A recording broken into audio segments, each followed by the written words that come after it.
nigérienne. Pourquoi le Niger est-il traité à part? Pourtant, on nous a dit que le Niger est un pays pauvre, très endetté, un pays pauvre, l'un des derniers pays de la planète. On prend plaisir à dire que 70% de la population nigérienne n'a pas d'électricité. On prend plaisir à dire que la population nigérienne est menacée de mort par la famine. Avant, on a aussi tenté de nous dire que c'était le pays le plus performant dans la lutte antiterroriste. Des propos contradictoires. Alors, qu'est-ce qui explique l'exception nigérienne? Ma réponse est très simple. L'exception nigérienne s'explique par le fait que le Niger est, depuis pratiquement sa pseudo-indépendance de 1960, considéré comme une réserve d'uranium prioritaire pour l'économie et pour l'industrie française. Et tout le monde sait que l'uranium est un métal qui joue un rôle stratégique essentiel dans le monde aujourd'hui.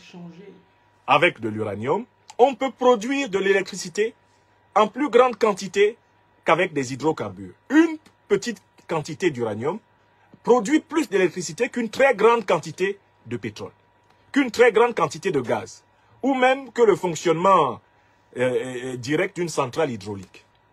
Donc l'uranium est un métal extrêmement précieux parce qu'il permet de produire des quantités considérables d'énergie, avec effectivement des quantités très limitées de ce métal. L'uranium est un métal stratégique. La détention de réserves d'uranium vous permet d'influencer par conséquent l'équilibre énergétique de la planète.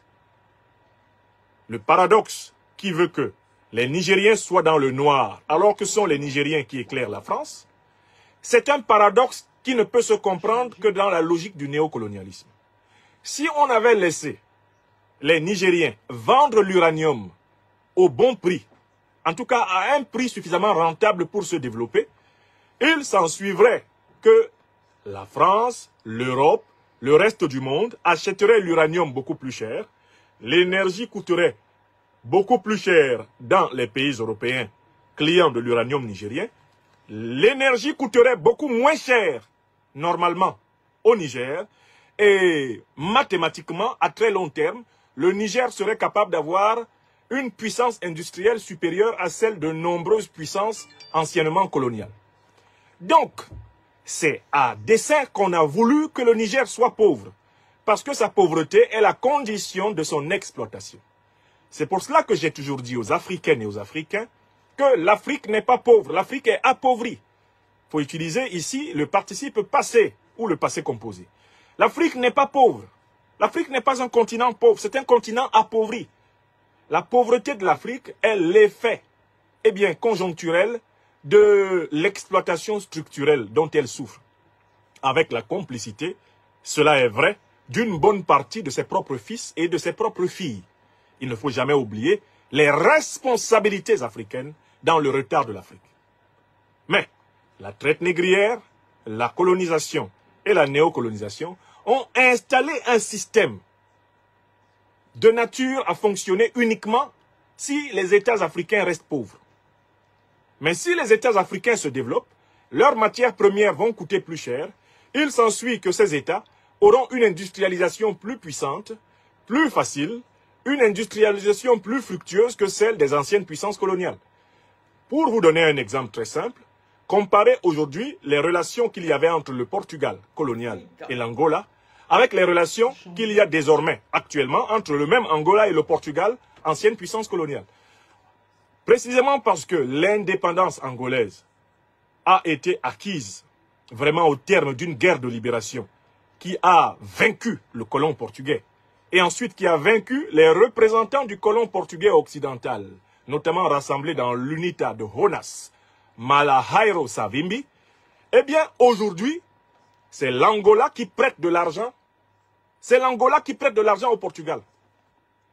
Les capitaux angolais contribuent au développement, contribuent à la vie du Portugal. L'Angola fait travailler les Portugais. La dialectique du maître et de l'esclave, magnifiquement enseignée par Georg Friedrich Hegel dans la phénoménologie de l'esprit, et notamment le livre sous la notion de dialectique du maître et du valet, cette dialectique-là, vous pouvez la vérifier.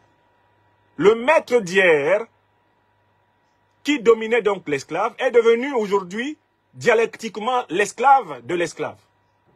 Et l'esclave est devenu le maître du maître. Si le Niger et si toute l'Afrique francophone est aujourd'hui largement appauvrie, c'est une condition essentielle pour qu'elle soit exploitable. C'est une condition essentielle pour que cette exploitation se poursuive.